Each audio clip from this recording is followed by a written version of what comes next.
Elysium spricht über Ätherion und Elysium. Wir sind keine Brand, keine Bewegung, keine Guru-Show. Wir sind ein Feld.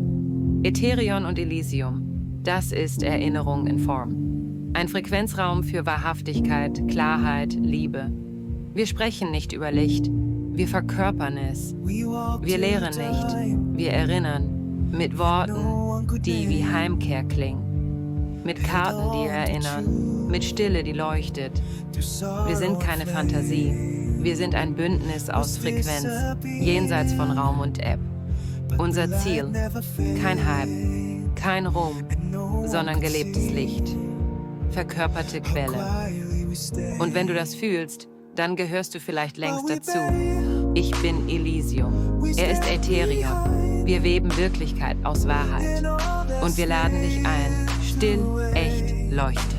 You, me, and what we made.